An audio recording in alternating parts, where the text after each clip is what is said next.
Well, National Prosecuting Authority boss Shaun Abrahams will make his much-anticipated announcement this afternoon on whether or not former President Jacob Zuma will be facing criminal charges. The announcement will be made at 3:30 at the NPA offices in Silverton in Pretoria.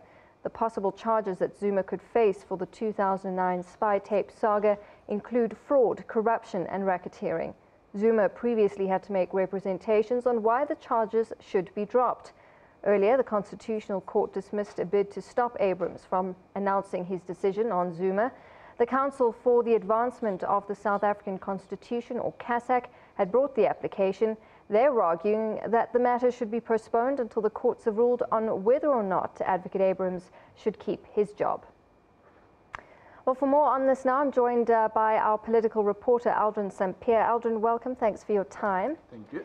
So, I mean, we can only guess, but everyone is speculating as to what the decision will be when he makes his announcement, especially considering that he has a new boss, namely President Ramaphosa.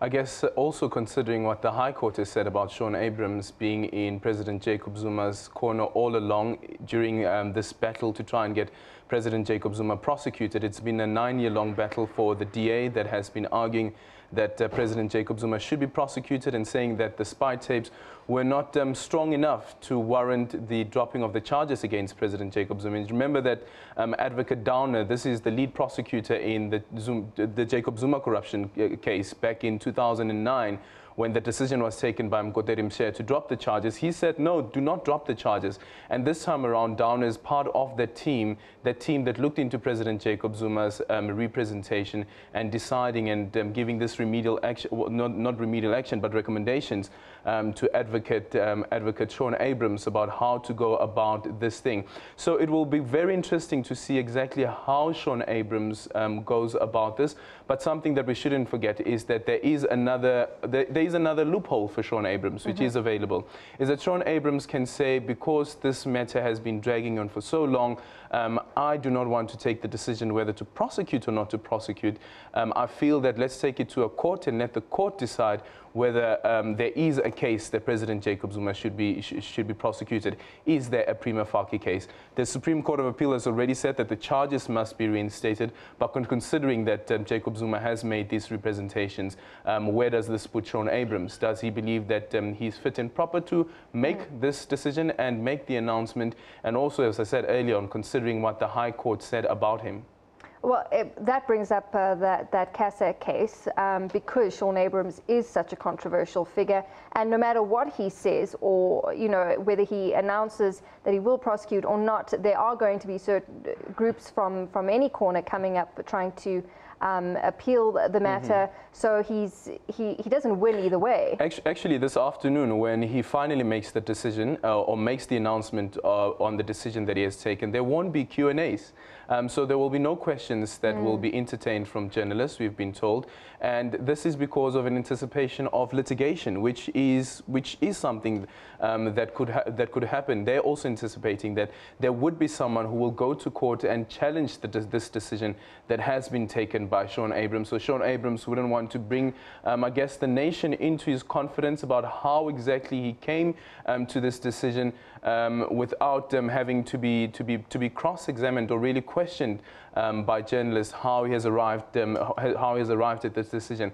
But even President Jacob Zuma's legal team, for that matter, could also go to court and say that, hey, but listen, the High Court has made a finding against this man, and the High Court said that this man, well, I can't remember the correct phrasing, but it was around Shaun Abrahams' integrity, and the High Court said that he's not the right person to be holding this position that he's currently holding. How can you allow him to lead the prosecution against him? I think you should find someone else.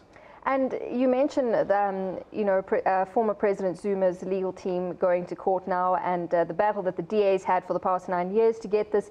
And the former president was masterful in sort of postponing things and getting things dealt with over a long period of time. So we could see this being dragged on for another few years.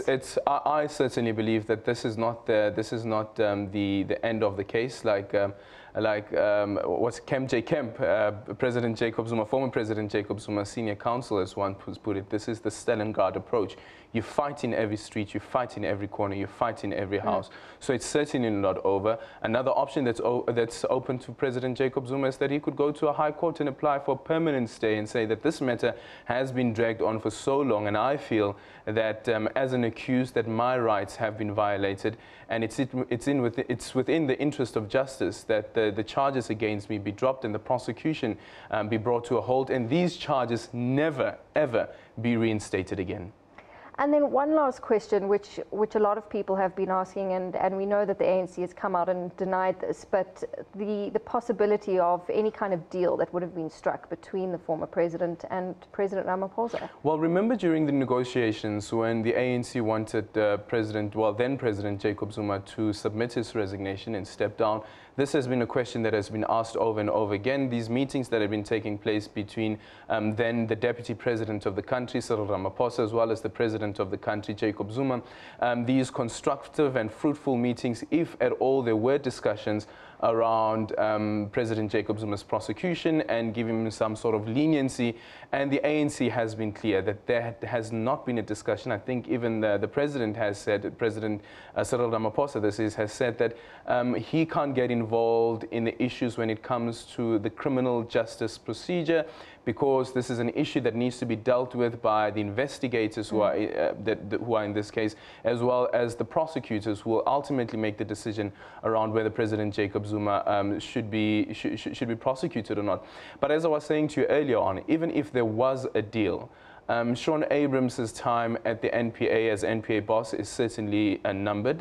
He has probably a few months or days even left at the NPA. That's if the High Court, this is now the Constitutional Court, upholds this decision by the High Court, which found that he cannot be in that position, that he's not the right person to be in that position. So that will be quite interesting to see exactly how this then unfolds, what happens next. And that's the very interesting part, whether President Jacob Zuma will be prosecuted or not prosecuted, because this is indeed a big one. I think even in the interest of the battle against corruption, many people will be watching closely if for the first time we will see the former head of the executive being prosecuted, because we've never seen even a former minister, cabinet minister for that matter, being prosecuted on allegations of corruption. But of course, these allegations stem from even before President Jacob Zuma was president of the country. Aldrin, thanks very much for your insight. We'll have to wait for 3:30. Aldrin Sampear, political reporter, just giving us some insight ahead of that big announcement at 3:30.